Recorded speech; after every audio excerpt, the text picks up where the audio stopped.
BioBioChile.tv presenta la entrevista de Tomás Mochiati.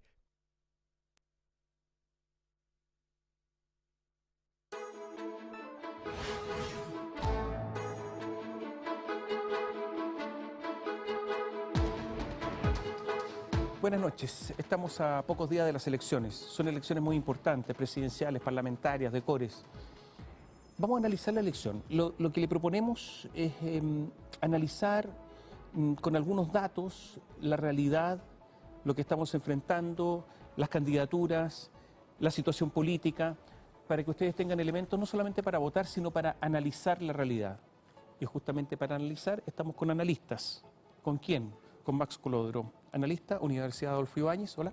Buenas noches. Y Gonzalo Miller, profesor de la Universidad del Desarrollo, hola. Hola. Oye, a ver,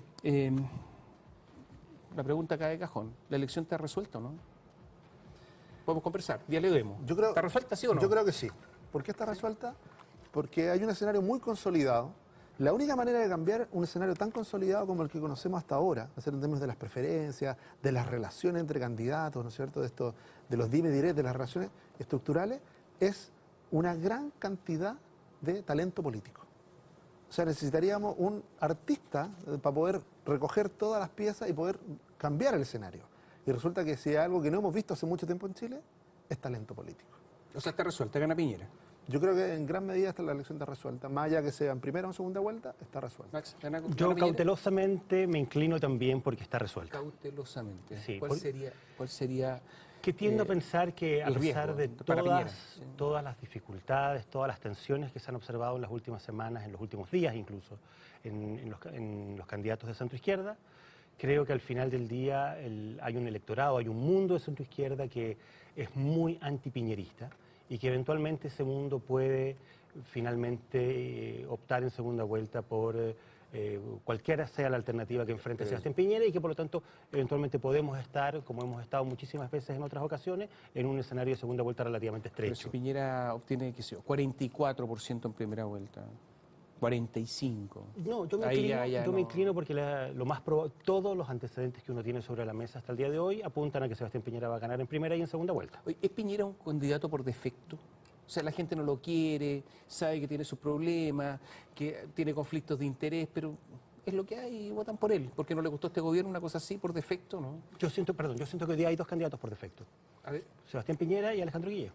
También Guillé, por sin defecto, duda, no lo obviamente. O sea, Alejandro Guillé representa y va a aunar al electorado que estamos comentando, el electorado del mundo de la centroizquierda que va a votar en contra de Sebastián Piñera. Y Sebastián Piñera representa a ese mundo que mira y que ha estado de alguna manera sintiendo que el país ha perdido el rumbo y que lo que quiere de alguna manera es recuperar el rumbo y va a votar por Piñera, sea cual sea lo que Piñera representa hoy día. O sea, con Piñera no hay una relación emocional, sino más bien contractual. Es que yo creo, Tomás, que el último liderazgo carismático de la política chilena se llamaba Michelle Bachelet y se incineró ese liderazgo carismático. Entonces lo que estamos viviendo con esta relación entre política y sociedad es una relación que está fracturada. Está fracturada, o sea, es difícil que surja un amor de encantamiento inmediatamente después de la fractura. Entonces, obviamente que tiene mucho de transaccional, obviamente que tiene mucho de estar pensando qué es lo que me conviene a mí, y no solo a este encantamiento de que va a venir alguien que es tan carismático, tan cercano, tan parecido, que piensa como yo, que se va a preocupar de mí. Los chilenos, creo que esa es la experiencia de los últimos 3 años, han descartado ese tipo de liderazgo. Oye, yo creo que en gran medida... Si es contractual la relación, basta poquitas cosas, porque no se puede contentar a todos, para que Piñera, si es que presidente, a los 6 meses esté con la popularidad en el suelo. Es un riesgo, sin duda, en el escenario actual. ¿Ustedes creen que puede pasar eso? ¿Que eso va a pasar, por ejemplo? La inestabilidad política, lo que pasa es que hay ciertas cosas. La inestabilidad política llegó para quedarse. ¿Ah? Estuvimos como 20 años hablando de la estabilidad, estábamos aburridos de la estabilidad política, un país donde no pasaba nada, un país empatados. Movimos todas las piezas institucionales. Voto voluntario, ahora voto proporcional, fragmentación del Congreso. En fondo, sentamos las bases de lo que estamos viendo. Queríamos mayor incertidumbre, hoy día la tenemos. Y eso se llama inestabilidad, en cierta medida, y por de alguna manera, para todos los gobiernos, imagínate, Michelle Bachelet ganó con el 62%. Y 2, 3 decisiones incorrectas, y terminó, de alguna manera, incinerando su liderazgo. Entonces, Sebastián Piñera va a ganar la elección, sí la va a ganar, va a tener un apoyo, sí lo va a tener, pero no es a todo evento, sino que está de alguna manera, es un apoyo que se va a ir viendo día a día, es un apoyo que va a ir creciendo o disminuyendo de acuerdo a los aciertos y errores que cometa. Oye, ¿hay una derecha cavernaria en Chile? Y les hago esta pregunta porque si es que gana Piñera, esa derecha existe, está ahí, tiene alguna influencia, si es que existe. ¿Existe la derecha cavernaria? Yo creo que existe Mario una Vargas Llosa, sí, a propósito. Yo creo estoy que existe citando. una derecha conservadora desde el punto de vista de lo valórico, sin duda. Cavernaria, de las cavernas. Bueno, es que para prehistórica. los que miran a la derecha conservadora, a la conservadora desde el mundo de las ideas liberales, sin duda esa derecha es una derecha cavernaria. ¿Y va a gobernar Piñera? ¿Cuánto va a influir esa derecha cavernaria en Piñera? Yo creo que el problema de Sebastián Piñera, y en eso coincido con Gonzalo, yo creo que el problema de Sebastián Piñera, en definitiva, va a ser una oposición de izquierda durísima desde el primer día, que se va rápidamente a congregar, a aglutinar. Yo creo que viene una convergencia muy rápida a partir del resultado de la segunda vuelta entre un sector importante de lo que hoy día todavía representa la nueva mayoría y lo que emerge en este nuevo mundo que se llama el Frente Amplio. Yo creo que va a haber una convergencia relativamente rápida en función de oponerse de manera muy dura y muy consistente a un gobierno de Sebastián Piñera desde el primer minuto. ¿Hay talento en Piñera, en su entorno? Estoy hablando del talento político. ¿Por qué hago esta pregunta? Porque resulta que una de las principales dificultades que podría tener la derecha son sus conflictos de interés, porque la derecha tiene mucha actividad empresarial, etcétera, etcétera. Tiene recursos económicos.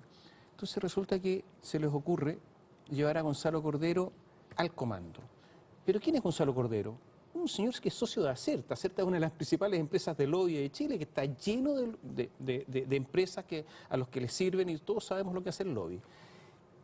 ¿Entiende la derecha que su principal problema son los conflictos de interés cuando llevan a un señor que lo único que tiene son conflictos de interés y lo insertan en el corazón del comando de Piñera? ¿Entiende Piñera el problema? ¿Aprendió Piñera o no aprendió nada? Porque Yo creo que hay una lección que sí está aprendida respecto de lo que significa el flanco de los conflictos de interés. O sea, si uno pudiera anticipar por dónde van a venir las críticas del adversario, obviamente que van a venir por esa ¿cómo llegan a uno de vinculación. los principales lobistas al Pero en corazón eso, del comando? sí, yo creo que ahí hay que hacer una separación porque va a haber una discusión que hacer. Obviamente que hay que deslindar los temas de conflicto de interés, hay que resolverlo. Y por eso, cuando Gonzalo Cordero... Piñera, cuando lo lleva para allá, ¿los resuelve o los crea? Lo que está mirando Sebastián Piñera en Gonzalo Cordero, que creo yo, es el talento político que ve en él, no los conflictos de interés. Y por eso le fijo un estándar. Bueno, Por pero eso, los tiene, pero los Tomás, conflictos de interés los tiene. pero Tomás, le fijo un estándar distinto al que le hubiera fijado el 2009. ¿Qué le dice? Tiene que desvincularse absolutamente de la empresa en la que estaba. Tiene que vender. No es suficiente que la deje ahí, que la congele. No, es un estándar distinto. Tiene que desvincularse totalmente si es que quiere acercarse al corazón de lo que es el comando de Sebastián Piñera. Y por lo tanto le fijo un estándar que hasta ahora no se le exigía a nadie. Ni en la centroizquierda, ni en la centroderecha. Para la gente eso basta. Sí, Que ahora, mis clientes que eran ahora, las relaciones del lobby son relaciones intensas, emocionales, no es cualquier relación. Yo estoy de acuerdo que ahí hay un problema, pero si tú lo miras objetivamente, Gonzalo Cordero efectivamente perdió posiciones en el comando, tuvo una dificultad política que lo obligó de alguna manera a ocupar hoy día un lugar distinto al que tenía en el momento de llegar a ese comando, y esas dificultades no están asociadas a conflictos de interés, están asociadas a manejo comunicacional, a diferencias políticas, Por eso básicamente. parece que no prendió, porque lo defenestraron, pero por otras razones. Sí, lo que pasa, Tomás, que yo creo que tiene que ver mucho con el desempeño. Por ejemplo, un ejemplo. Pero, por ejemplo, Felipe Larraín. ¿De dónde venía Felipe Larraín? De la universidad, pero también del mundo de los negocios en parte, de la consultoría. Y fue un gran ministro de Hacienda. Un gran ministro de Hacienda. Además, una persona que creció mucho en el gobierno y terminó siendo uno de los ministros más poderosos del gobierno de Sebastián Piñera, en términos de comunicación, en términos políticos, articulado en el Congreso. Entonces dice, ¿cómo fijamos? Yo creo que el estándar de mayor separación, de una gran separación entre los negocios y la política, obviamente que llegó para quedarse y es para todos. En el último debate le preguntan a Sebastián Piñera por su patrimonio. Entonces dice, no, va a ser administrado por un fideicomiso, el resto va a ser administrado en Chile, va a estar supervisado, fiscalizado por los superintendencias. No sé si lo escucharon. Sí. Pero si los superintendentes los manda él, pues. Sí, pues los va a tener que nombrar. Entonces, yo estaba mirando esto, y dije, faltó la contrapregunta, sí, claro, pero uno dice, bueno, pero a ver, ¿aprendió o no aprendió cuando hace respuesta? ¿Y qué alternativa hay? A lo mejor todo afuera, a lo mejor, pero decir va a estar fiscalizado por el señor que yo nombro, ¿ese es el estándar? No, yo creo que... ¿Aprendió o no aprendió? Yo creo, ¿en qué término uno puede decir que aprendió? Yo creo que en este gobierno no vamos a ver de nuevo como lo vimos en el gobierno anterior, que va a llevar 6 meses en el gobierno sin resolver todavía los temas de propiedad respecto de empresas clave en el gobierno, lo que fue LAN y todo. Yo creo que hay una elección. Él va a cumplir y de alguna manera el minuto del 11 de marzo, si es que le toca eventualmente asumir el gobierno, como estamos conversando, va a tener que tener resuelto eso. ¿Cuál es la diferencia respecto a lo que dice de los superintendentes? Los superintendentes hoy día están sometidos a niveles de transparencia, el margen de maniobra es muy menor. O sea, aquí hay de alguna manera un avance en términos de la capacidad de la ciudadanía de fiscalización, que poco tiene que ver con la opacidad que te pueda garantizar que yo nombre o no nombre a una persona. Hace algunos días leía una columna de Ascanio Cavallo y él sostenía lo siguiente, que la izquierda siempre ha dicho, o dice todavía, que Chile es de centro izquierda, que para que gane la derecha tienen que alinearse los astros, tienen que pasar un montón de cosas, todas juntas, etcétera, etcétera. Pero que eso ya no es así, que Chile ya no es de centro izquierda, que todo esto está empatado, que hay una clase media que va para allá o para acá, dependiendo de lo que me interese, etcétera, etcétera. ¿Eso ustedes creen que es verdad, que Chile dejó de ser de centro izquierda? Yo te lo voy a decir en términos todavía más crudos. A mi juicio nunca lo ha sido. Así de simple. Desde el año 88 por lo menos a la fecha, si uno mira los resultados de las elecciones, este es un país que está más bien empatado. Este es un país donde, si tú miras el resultado del plebiscito del año 88, Augusto Pinochet sacó un 44% de los votos y el no sacó un 55%. Si tú le pasabas 5 puntos del no al sí, este país quedaba empatado. Lagos y Lavín en el año 99 empataron con 47 y lo que hizo la diferencia fueron 300.000 votos del Partido Comunista. Lo mismo ocurrió en el 2005. Lavín y Sebastián Piñera en primera vuelta sacaron un 48, más votos que Michelle Bachelet en primera vuelta.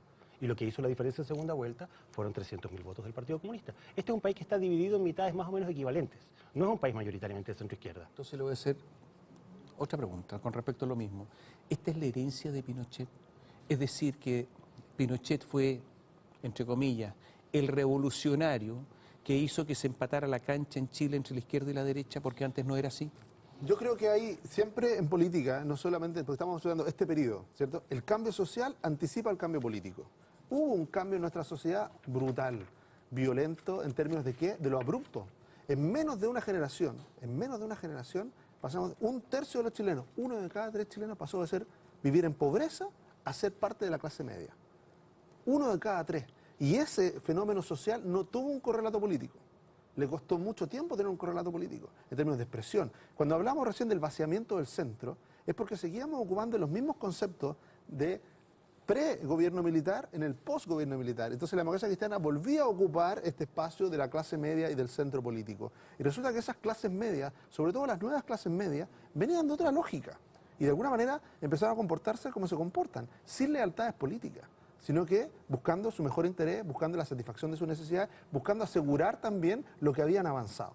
Cada vez que eso se pone en riesgo, obviamente ellos no tienen ningún problema de cambiar de alguna manera el switch político del país. Y hoy día son protagonistas.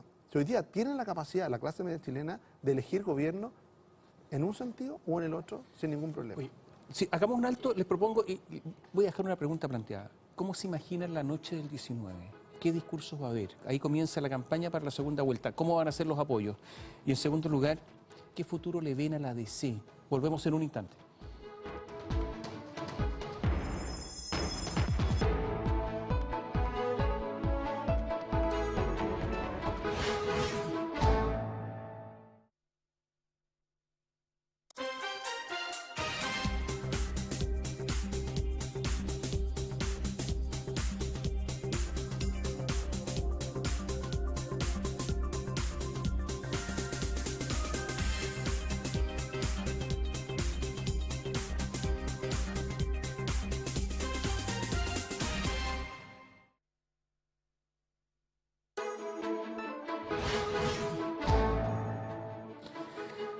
La pregunta quedó pendiente para Gonzalo Müller, para Max Colodro. ¿Qué va a pasar esa noche del 19, cuando comienza la campaña de la segunda vuelta? Y hago esta pregunta por lo siguiente. Marco Enrique Ominami dijo, hay 2 candidatos inhabilitados, Guillé y Piñera. No sé cómo va a votar por Guillé o llamar a votar por Guillé. Carolina Goich dice que no se puede gobernar con el PC y no está ni siquiera disponible para una coalición con el PC y resulta que con Guillé está el PC. Beatriz Sánchez dice que es un requisito sine qua non la materia previsional y por lo tanto la eliminación de la AFP, pero resulta que Guille dice que las va a mantener. Entonces no entiendo qué va a pasar, pero ustedes lo pueden explicar mejor que yo. ¿Cuál es el escenario? Yo creo sinceramente que no hay ninguna posibilidad de cuadrar ese círculo entre la primera y la segunda vuelta. Es decir, O sea, va a ganar Piñera entonces. por eso te digo, creo que lo más probable es que gane Piñera. Creo que al final del día va a ser muy difícil que estas fuerzas que han estado criticándose, cuestionándose, casi destruyéndose entre sí durante todo este periodo, terminen al final generando alguna instancia que los congregue o que los aúne en función de un objetivo común. Pero el próximo domingo en la noche, ¿qué van a decir? A ver, ¿qué tienen que decir? Porque algo tienen que decir. ¿Qué va a decir Van a Marco apoyar Enrique? formalmente a Guille. ¿Ah, sí? Sí, va a ser un apoyo formal, pero no va a pasar, a mi juicio, de ser un apoyo formal. Yo creo que en ese hotel, en una mesa no más grande que esta, va a haber una imagen que es un verdadero zapato chino. Porque Alejandro Guille tiene que tener el talento para sentar a Marco Enrique Dominami, después de todo lo que le ha dicho. Pero lo puede hacer porque lo necesita y lo va a hacer. No creo que tenga mayor dificultad en eso. Va a sentar ahí a Beatriz Sánchez.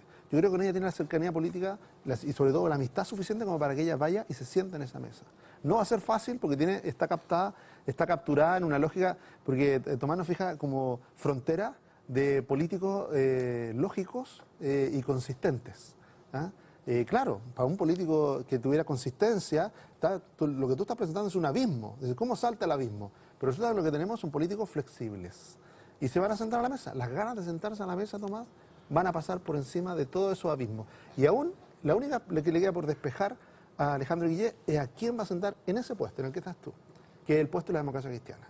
Si Carolina Goich está más cerca de los 2 dígitos, Carolina Goich va a estar sentada en esa silla, sin ningún problema, ¿ah? Aunque tenga el Partido Comunista detrás de Alejandro Guille. Pero si Carolina Goich se acerca más al 5%, no va a ser ella la que esté sentada en esa mesa. Y ahí va a haber una disputa muy dura para la democracia cristiana en quién se sienta en el puesto de la democracia cristiana en esta pequeña mesa de la unidad, como la llamó ayer Marco Enrique. Según los cálculos de ustedes, ¿cuántos parlamentarios, diputados saca el Frente Amplio? Yo creo que deben estar entre los 6 y los 7 parlamentarios. Yo creo que no llega a 10. Diputados. Bajo ninguna circunstancia. Ya, pero pueden ser 6, 6, 7, 8. 8. Bien, eso es una bancada. Sí. Esa noche, esos diputados del Frente Amplio, que horas antes recibieron sus votos por parte de electores que ellos están en contra de todo el sistema, van a poder apoyar a Guille, pero por ningún motivo, ¿no? Entonces resulta que, porque es imposible, porque si no se acaban, se terminan, o sea, su razón de existir no está. No sé, Tomás, Entonces, no, yo me hago una pregunta, yo creo que Beatriz Sánchez es muy difícil que apoye a Guille después de esa elección. La historia es una... Se acaba la bancada. Yo creo que no es, o sea, es más difícil que a Guille lo apoye el Frente Amplio que lo apoye Beatriz Sánchez.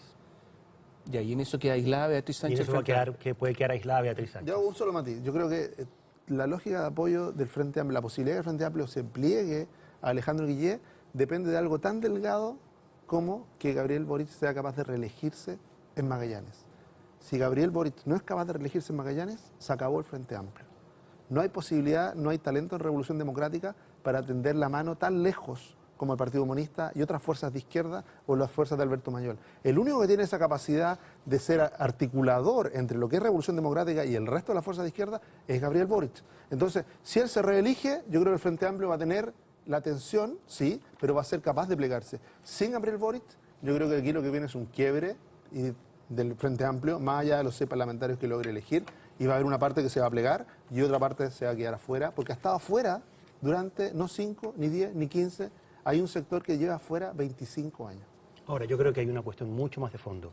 Yo creo que finalmente a mí no me complica y no veo difícil ver la escena, como dice Gonzalo, de una mesa donde va a estar finalmente sentada Carolina Goich, dándole formalmente el apoyo a Guille, Beatriz Sánchez lo mismo, Marco Enrique lo mismo. Lo que no creo que pueda pasar es que esos gestos formales tengan una base de sustentación en el electorado como para poder sumarse mecánicamente siguiendo a sus electores en función de ese resultado. La gente no les va a creer. No les va a creer. Después de lo que hemos visto en estos días, lo veo muy difícil. Es que es una imagen que es muy potente si es que yo creyera que es el interés de los electores el que está sentado en esa mesa y no la necesidad de los que están sentados.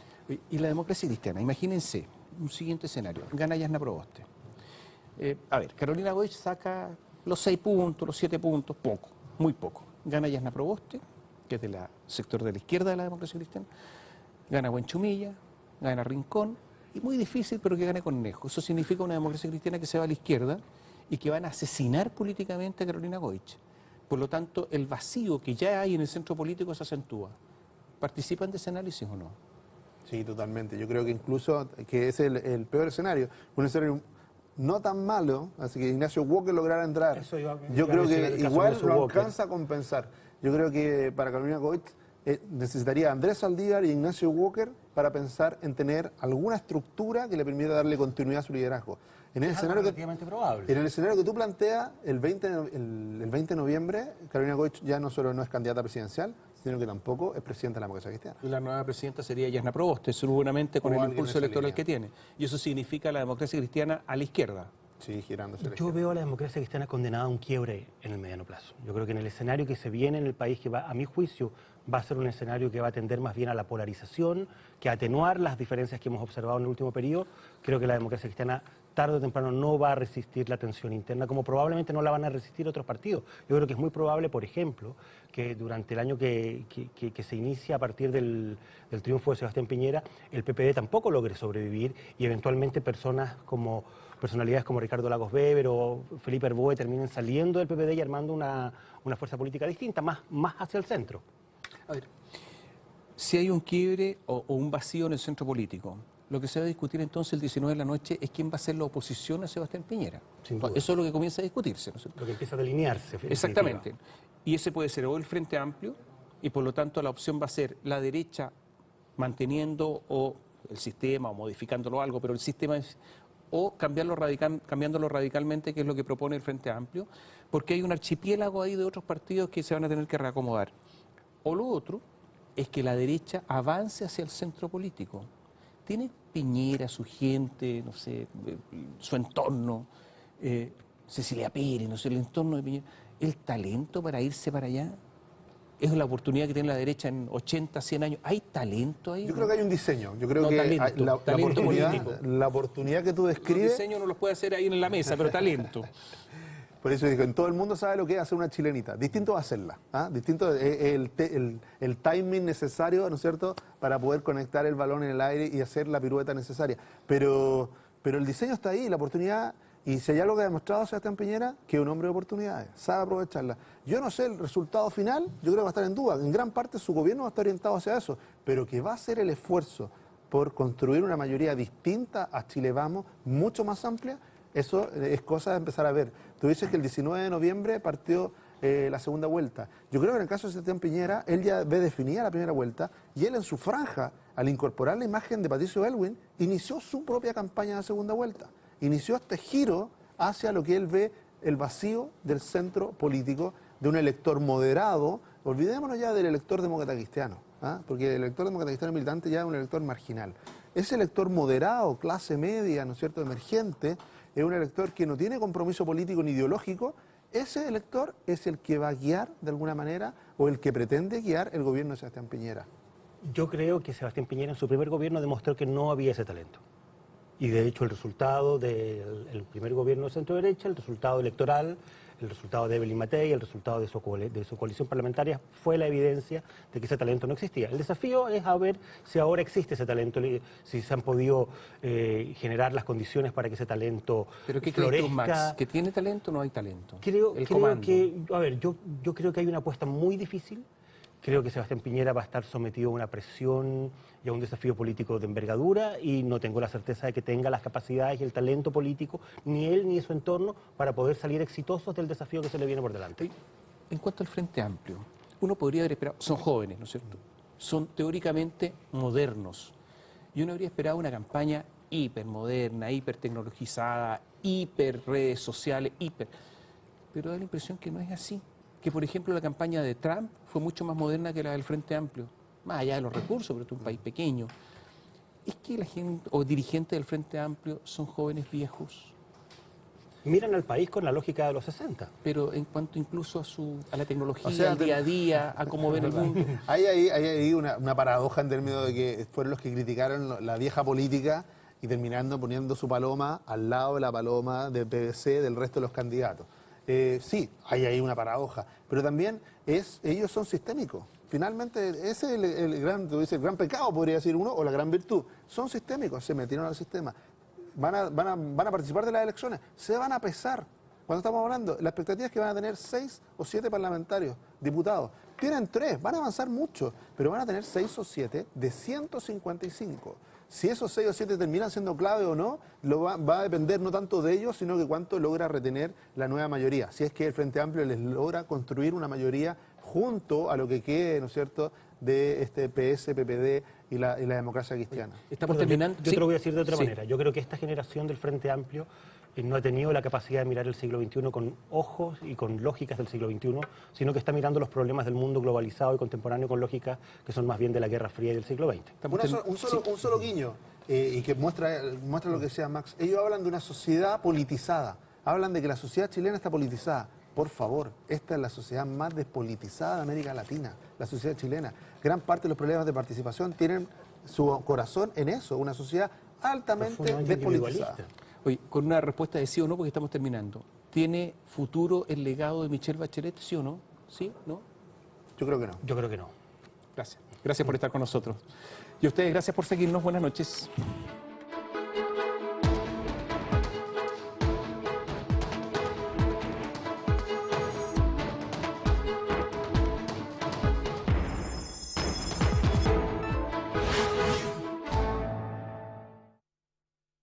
BioBioChile.tv presentó la entrevista de Tomás Mochiati